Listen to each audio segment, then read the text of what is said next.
मैं कांच नहीं जो टूट कर बिखर जाऊंगा, फौलाद हूँ हर चोट में निखरा हूँ। दोस्तों, मैं रुंजांग आप सभी का स्वागत करता हूँ। आज मैं एक ऐसी असाधारण आईएएस रैंकर के बारे में बताना चाहता हूँ जिन्होंने अपनी जिद, अपनी मेहनत, अपने धैर्य, अपने जुनून और अपने लगातार कठिन परिश्रम से यह साबित कर दिखाया कि वे किसी की दरियादिली या किसी की सहानुभूति के मोहताज नहीं।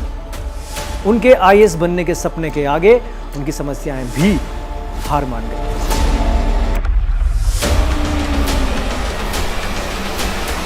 UPSC 2022 AIR 48 Ayushi dubs.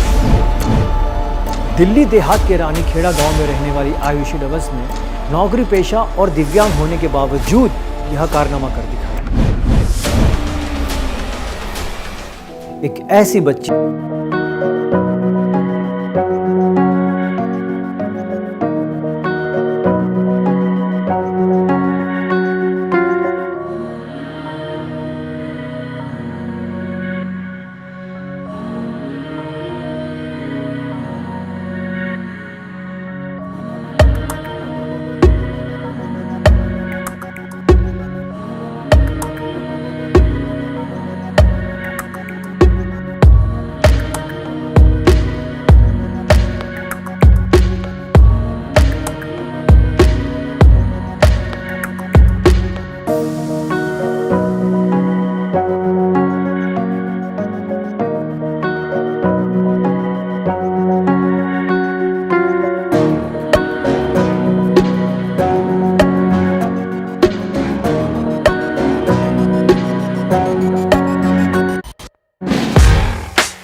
Ayushi के इस मुकाम को हासिल करने में किन किन व्यक्तियों का योगदान रहा, आइए सुनते हैं उनकी जुबानी। पूरी प्रिपरेशन में सबसे ज़्यादा सपोर्ट मेरी मदर का रहा, जो एक बिल्कुल परछाई की तरह ही मेरे साथ रही हमेशा। किसी भी पल, किसी भी मोमेंट पे मुझे किसी भी तरह की हेल्प चाहिए थी, तो सबसे पहले सपना भी उन्होंने देखा था कि आईएएस बनाना है बेटी को, या यूपीएससी की तरफ ले जाना है। और then everybody said, my brother, father, uncle, aunt, everybody was there. कहते हैं पूत के पग पालने में ही दिख जाते हैं। आयुषी ने बचपन से लेकर आज तक स्कूल से लेकर कॉलेज तक टॉप किया। ईश्वर ने वाकई में उन्हें बहुत अलग बनाया था। जी सर, मैंने 12th कंप्लीट की। 12th के बाद टीचर ट्रेनिंग इंस्टीट्यूट में एडमिशन लिया, डाइट केशवपुरम में। जी, वहाँ बेस्ट मोटिवेटर का अवार्ड मिला मुझे। फिर 2011 से 2014 तक मैंने ग्रेजुएशन किया SPM कॉलेज DU। यहाँ 3 साल एकेडमिक्स में टॉप किया सर। अच्छा। उसके बाद फिर मास्टर्स, BEd, ये सब, और ये सारी पढ़ाई मेरी जॉब के साथ चलती रही। 2012 से मैं टीचर के तौर पे काम कर रही हूँ, तो सारी पढ़ाई, यूपीएससी की तैयारी सब जॉब के साथ कर।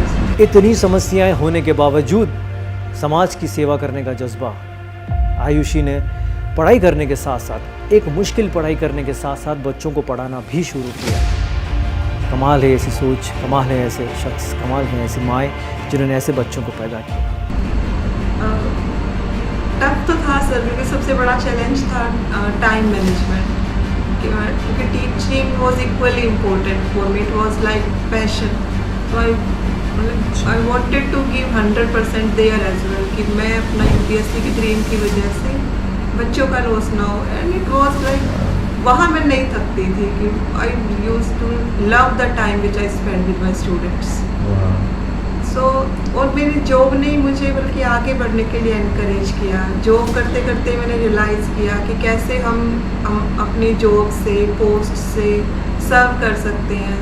As a teacher I can serve students. हालांकि कुछ अलग से नहीं कर रही हूँ मैं उनके लिए, अपनी ड्यूटी कर रही हूँ सिर्फ। लेकिन यूपीएससी अगर मुझे वहाँ लगा कि अगर बड़ी पोस्ट मिलेगी तो एक लार्ज कैनवास मिलेगा काम करने का सोसाइटी के लिए, और शायद मेरे उस रोल से मैं बेटर सोसाइटी का पर्सपेक्टिव चेंज कर पाऊँगी पीपल विद डिसेबिलिटीज़ के लिए। वहाँ शायद एक बेटर एग्जाम्पल सेट हो पाएगा। हाँ जी, मुझे लगता था कि हमेशा कि एक स्टिग्मा ना समझे लोग, और जहाँ भी मेरी पोस्टिंग हो वहाँ मेरी प्रायोरिटीज़ भी यही रहेंगी कि हर बच्चे को एजुकेशन मिले, और स्पेशली जो डिफरेंटली एबल्ड बच्चे हैं उनके पेरेंट्स तक ये मैसेज क्लियरली जाए कि they must give education to their children, they must have faith in their children. तो जो एक अवेयरनेस है कि आज टेक्नोलॉजी कितना ग्रो कर रही है, कितने सारे टूल्स हैं जो उन सब बच्चों की हेल्प कर सकते हैं, वो सब हम वहाँ तक पहुँचा पाए सर अपने काम के दौरान, तो बहुत ही अच्छा होगा मेरे लिए। जिसके विचारों में ऐसी ताकत हो, जो ऐसी कमाल की सोच रखती हो, तो हो ना हो उनके आइडल भी बहुत कमाल के होंगे। आइए जानते हैं आयुषी के आइडल के बारे में। पर्सनल लाइफ में अगर हो तो my mother is my idol, और public figure doctor Abdul Kalam होता है। मैंने उनकी बुक्स पढ़ी हैं, पूरी ऑटोबायोग्राफी पढ़ी है, Wings of Fire, Turning Points, then Guiding Souls, Ignited Minds, ये सब किताबें मैंने पढ़ी है उनकी। तो उनकी simplicity, honesty, dedication, down to earth और हेल्पफुल नेचर हमेशा, और उनका रिस्पेक्ट, दूसरों के प्रति रिस्पेक्ट। एक एग्जांपल ऐसे मैं पढ़ रही थी उनका, शायद आपने भी टीवी पे देखा होगा कि एक बार से वो छत्तीसगढ़ या झारखंड कहीं से ट्रैवल कर रहे थे जी। तो आगे जैसे फॉर्मर प्रेसिडेंट रह चुके हैं वो, तो पूरा सिक्योरिटी थी उनके साथ गाड़ी की, तो कंटिन्यूस ऑब्जर्व कर रहे हैं कि एक सिक्योरिटी गार्ड जैसे खड़े हुए हैं कंटिन्यू कई घंटों से, क्योंकि उनकी ड्यूटी है वो उनको प्रोवाइड करनी है, उनको खड़े रहना है, पूरा अलर्ट रहना है कि प्रेसिडेंट के साथ हो। तो जैसे वो उतरते हैं गाड़ी से कलाम से, तो उनको थैंक यू बोल के आते हैं, वो बीच में उनको मैसेज भी देने की कोशिश करते हैं कि आप प्लीज़ बैठ जाओ, क्योंकि लंबा सफर है, आप लग चिंता है कि वो गार्ड थक जाएंगे जब वो भी दूर है तो गार्ड वॉज इन टीयर्स कि सर आपने इतना सोचा हमारे लिए, तो मेरे लिए तो वही थकान उतर गई। बेशक मैं आपके लिए पूरी लाइफ भी हम खड़े रह पाएंगे, तो दैट मच हम्बल ही वाज। तो education as a tool for to cure the sufferings of people, हमने अटेन की है नॉलेज, अब हमारी टर्न है, हम लौटाएं सोसाइटी को। 4 बार यूपीएससी में ट्राई करने के बाद असफलता, क्या आयुषी के लिए इतना आसान था? क्या आयुषी की हिम्मत टूट गई थी? और अगर उनकी हिम्मत टूट गई थी तो वो कौन एक शख्स थी जो हमेशा उनके साथ खड़ी थी, जिन्होंने भरोसा दिलाया कि वो ये काम कर सकती है? Naturally there was pain when you don't get your name into the result. Mains qualify नहीं कर पा रही थी मैं। अच्छा, इट वाज फर्स्ट इंटरव्यू था मेरा, और मतलब I am very close, I was very close in 2-4 marks every time. So इसलिए हम बार बार कोशिश करते रहे सर, और वो होता है नेचुरली कि, लेकिन यूपीएससी की जर्नी की सबसे अच्छी बात रहती है ये कि वो आपको बहुत कुछ सिखा देती है।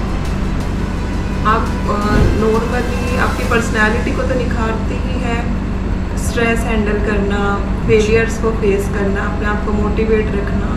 अपार्ट दीज थिंग्स दुनिया को देखने का एक अलग नज़रिया आता है, क्योंकि the newspapers, the stuff we read, वो एक एडिटोरियल्स वी रीड, मतलब नॉर्मल मीडिया से काफ़ी हटके जो न्यूज़पेपर्स हम पढ़ते हैं, एनालाइज करते हैं चीज़ों को, समझते हैं, तो वो एक अलग ही नज़रिया देते हैं चीज़ों को देखने का। लगा सर, और लेकिन my mother use to console, okay the day result declared and okay ठीक है, मैं बोलती थी कि मम्मा अब नहीं हो पाएगा, तो ठीक है बेटा मूवी के लिए चलते हैं, चलो अच्छे से, कोई बात नहीं हुआ, कोई बात नहीं। तो we went out for movie, take lunch there, and after 2-3 days जब द नाइट गॉट नॉर्मल, तो ठीक है once more. So everything was like that कि ठीक है मूवी देख ली है, लंच हो गया, अच्छा सा पार्टी हो गई, समझा दिया, अब दोबारा शुरू कर दो तैयारी। एक तो परीक्षा, वो भी यूपीएससी की, और वो भी आयुषी के लिए। ऐसी क्या क्या समस्याएं होंगी जो आयुषी के सामने आई होंगी। एक आम आदमी के लिए और आयुषी के लिए कितना मुश्किल था यूपीएससी एग्जाम क्रैक करना। क्या समस्याएं थी जो एक आम आदमी के साथ नहीं होती है, वो आयुषी के साथ थी। सिर्फ स्टडी मटेरियल है, एक्सेसिबिलिटीज़ हैं, टेक्नोलॉजी को लेके है, फिर टाइम हमें पढ़ने के में टाइम ज़्यादा लगता है ना। जैसे you bye turning the pages you read, you can open the page direct, आप पढ़ना क्या चाहते हो सीधा उसी पेज पे टर्न करके आप पढ़ सकते हो। But now when you are reading from PDF, then it took time, take time. She will speak out each and everything and you have to listen to every word. Getting my point? And if you want to read the last line of the page only, then even you have to listen to the whole page, because the software will read out the last line at the last. So time consuming as well. Or the larger challenge, bigger challenge I face was like answer writing.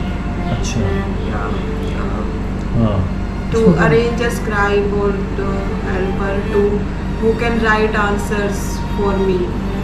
I can dictate and she can write. So everybody is so busy and all that. So that person to find is difficult in itself. But not only me, sir. These are some problems which all the people who are differently able faces some challenges. But then you get some way. There are many good people around you. They come forward and support you. And if you are thinking that I have to do it, then you will do it.